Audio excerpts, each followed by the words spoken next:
Welcome to our channel. Today we how to reset your ShipStation settings step by step clearly. To reset your ShipStation settings, begin by logging into your ShipStation account. Navigate to the settings option located in the upper right corner of your dashboard. Click on the account settings tab from the drop-down menu. Scroll down to find the advanced settings section. Once there, locate the reset settings option. Click on Reset Settings to initiate the process.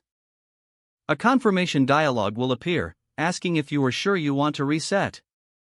Read the details provided in the confirmation message carefully.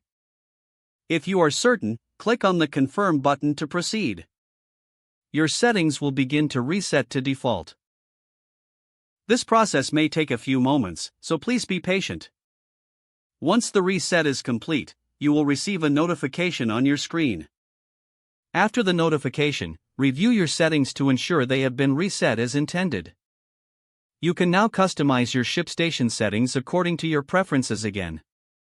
If you encounter any issues, consider reaching out to ShipStation support for assistance.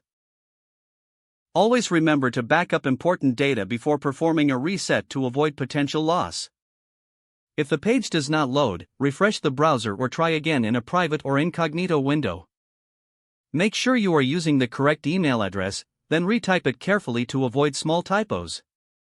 If your password is not accepted, use the reset option and create a new strong password. You can check your spam folder for verification or security emails, then complete any requested confirmation steps. Enable two-factor authentication if available to improve account security and reduce unauthorized access risk.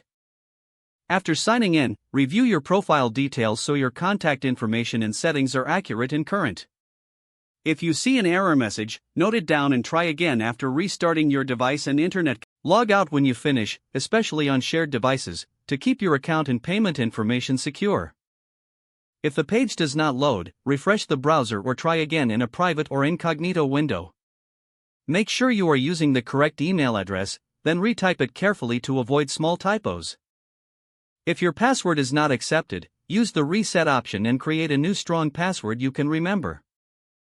Check your spam folder for verification or security emails, then complete any requested confirmation steps. Don't forget to like this video and subscribe to our channel for more step-by-step tech guides.